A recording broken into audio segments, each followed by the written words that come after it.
Meus irmãos e minhas irmãs, hoje, pertinentemente, a liturgia da Igreja nos coloca um dos textos do Evangelho de Lucas, onde nós vemos e contemplamos uma cena muito decente da história da Igreja, do início do cristianismo.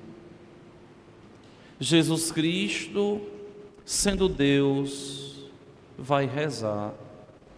E em muitos momentos, os discípulos, os apóstolos, eles contemplam o Senhor, o bom Deus, rezando. Eles veem Jesus rezando. Para nós, essa atitude de Cristo tem muito a nos dizer. Por quê? Porque muitas vezes as pessoas pensam que a oração deve ser simplesmente uma atitude de um coração aflito, deve ser a atitude de um coração temeroso. A oração deve ser a atitude de um coração que necessita de alguma coisa. E em Cristo Jesus, nós vemos que não é assim. Porque Ele, sendo Deus, não tinha necessidade nenhuma.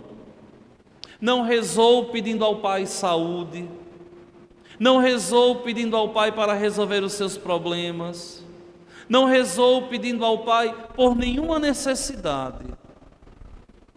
A oração de Cristo, como oração plena e perfeita, era uma atitude que Ele, enquanto homem, queria estar com o Pai, matar a saudade do céu, matar a saudade do seu Pai, do seu Senhor. E ali, nosso Senhor Jesus Cristo, Ele gozava aquele gozo apofático de estar no Pai, de saber que viera do Pai, que permanecera no Pai, que Ele e o Pai e o Espírito Santo eram um, que aquele momento ali da história era um momento passageiro, porque logo Ele voltaria para o céu. Observem que a oração de Cristo não é uma oração de quem necessita de alguma coisa. Isso aqui é muito importante, porque nós, humanos, somos tentados muitas vezes a só rezar quando precisamos de alguma coisa. Somos tentados a rezar quando estamos passando por problemas, por dificuldades. E muitas vezes nós vemos uma pessoa que não reza, mas quando está enfrentando um grande problema, se transforma na pessoa mais piedosa. Só que, meus irmãos, vejam bem, rezar não é simplesmente uma atitude de um coração aflito. Rezar é uma atitude de um coração que ama. Se tu rezas, tu amas. Se tu não rezas, tu não amas. Já dizia Santo Anselmo de Aosta. E mais, o teu amor é medido pela tua vida de oração. Se você muito reza, você muito ama. Se você pouco reza, você pouco ama. E se você nunca reza, você não ama. Isso aqui é muito interessante, porque nós podemos fazer uma analogia com as relações de pessoas. Se a gente gosta de alguém, se a gente ama alguém, se esse alguém é importante para a gente gosta de estar perto, a gente se esforça para estar perto, a gente faz de tudo para estar perto, porque se alguém me apetece, porque se alguém me faz bem, porque eu amo alguém, se eu gosto de alguém, eu quero estar perto desse alguém.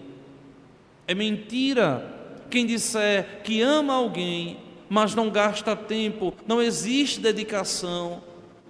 É mentiroso quem falar que amando alguém não tem tempo para esse alguém.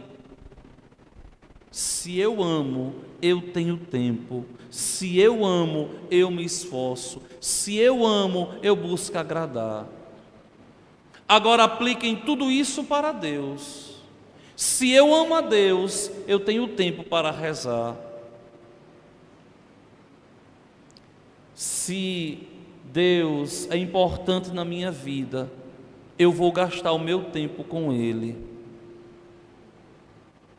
Vou buscar me dedicar a Ele. Vou buscar de verdade repousar o meu coração nele. É desculpa mentirosa a gente dizer que ama alguém, que quer o bem de alguém, e a gente não gasta tempo com essa pessoa. É uma desculpa mentirosa. Quem diz que ama a Deus, mas não tem tempo de rezar. Rezar é uma questão de escolha. É uma necessidade que nós temos da nossa alma. Assim como nós temos tempo para comer, para tomar banho, para dormir, nós devemos ter tempo também para rezar.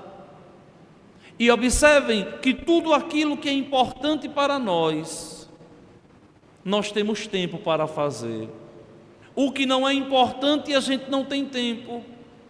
Ou o que não é precioso para mim, eu sempre coloco em último plano ou dou desculpas. Não tenho tempo. Mas por que não tenho tempo? Porque não é importante. E de um modo muito particular, o conhecimento, a sabedoria popular do povo diz: tempo é uma questão de preferência. Eu tenho tempo para aquilo que eu prefiro, para aquilo que eu escolho. E rezar tem que entrar na nossa vida, no rol das necessidades. Eu dizia, agora, antes de celebrar aqui na Matriz, lá na comunidade do Roçado, eu dizia a eles lá, assim: olha, um coração apaixonado busca estar em Deus. Um coração apaixonado busca permanecer no Senhor. E eu não posso rezar só quando tenho necessidade. A minha oração deve ser uma expressão da minha amizade com Cristo, do meu querer estar em Deus. E aí eu dizia a eles lá: olha, não é no momento em que tudo está bagunçado que a gente deve rezar, porque tem gente que só deixa para rezar na hora que tudo está bagunçado. Você tem que rezar na hora em que tudo está caminhando muito bem. É nesse momento que você tem que rezar, quando você tem saúde, quando você tem paz dentro de casa, quando você não está enfrentando nenhum problema. É nesse momento que você tem que rezar. Por quê? Para que o Senhor, o bom Deus, possa te proteger, continue te abençoando, te livrando do mal. E nosso Senhor Jesus Cristo aqui, ao subir na montanha, Ele reza. Por quê? Não porque de nada precisou, mas porque queria estar com o Pai. Só que é interessante aqui, a oração de Jesus causava um efeito externo muito grande, que chamava a atenção dos apóstolos. Os apóstolos, quando viam Jesus rezando, sabiam que depois dali ia acontecer maravilhas. Um homem perfeito que depois que reza se transforma. E eles não aguentam, o coração ali pomposo de alegria chega a pedir: Senhor, ensina-nos a rezar. Mas por que eles pedem? Porque eles querem sentir aquilo que Jesus sentia. Eles querem aquela harmonia, eles querem aquela transfiguração, como Pedro, Tiago e João no Monte Tabor vai ver depois. O Senhor transfigurado, e Pedro fica ali abobado, dizendo: Senhor, se tu queres, podemos permanecer aqui. Eu construo uma tenda para ti, outra para Moisés, outra para Elias. Por quê? Porque eles ali viam a glória de Deus, e os apóstolos queriam participar dessa glória, e pede: Senhor, ensina-nos a rezar. E esse bendito pedido desse apóstolo, que o texto santo de Lucas não diz quem foi, esse bendito pedido desse apóstolo fez com que chegasse até nós, no dia de hoje, o Pater Noster, o Pai Nosso, que nós rezamos em toda a missa. Não existe missa sem oração do Pai Nosso, que é a única oração oficialmente ensinada por Jesus Cristo. Não existe outra. A oração do Pai Nosso é a santa oração que saiu dos lábios de Jesus Cristo. E por incrível que pareça, com uma teologia nova, com uma teologia apurada. E o Senhor diz: olha, quando vocês forem rezar, digam assim: Pater Noster, ou seja, Pai Nosso. Se vocês procurarem todo o Antigo Testamento, vocês não vão ver, nos 46 livros do Antigo Testamento, nenhuma passagem que o homem chame a Deus de Pai. Essa passagem aqui é totalmente nova, inédita. Essa forma de chamar a Deus de Pai é uma forma totalmente inaudita, extraordinária. E o Senhor diz: olha, digam assim: Pai Nosso, santificado seja o teu nome. Como é que eu santifico o nome de Deus? Com a minha vida, com as minhas escolhas. Venha a nós o teu reino. Onde? No meu coração. Que não posso ser alguém de falsidade, de mentira, que não posso ser alguém que destrói a vida do outro, que pratica maldade contra o outro, não. Porque o reino de Deus deve começar a partir de mim, do meu coração, das escolhas que eu faço todos os dias. E o Senhor ainda continua: dá-nos a cada dia o pão de que necessitamos. Quando vocês rezam o Pai Nosso, com a maior facilidade, as pessoas associam esse pão aqui com o pão físico, material que nós comemos, que robustece o nosso corpo, aquele pãozinho gostoso de sal. Mas não é esse pão. Esse aqui é um pedido secundário. O que nosso Senhor está pedindo aqui é o pão da Eucaristia, que robustece a minha alma, que me faz ficar resplandecente em Deus, que me faz ser forte em meio às agruras e dificuldades da vida. E perdoa os meus devedores, e perdoai as minhas ofensas, assim como eu perdoo os devedores. Aqui é uma condicional. É por isso que o perdão não pode ser negado pelo cristão. Cristão não nega perdão. Perdão é próprio do cristão. E por quê, Padre? Porque nós rezamos, todas as vezes que nós rezamos o Pai Nosso, nós dizemos a Deus assim: olha, Senhor, perdoe o meu pecado, na medida em que eu perdoo quem me ofendeu. O que é que eu estou dizendo a Deus? Simplesmente assim: Senhor, se eu perdoar o outro, o Senhor me perdoe. Se eu não perdoar, o Senhor não perdoe.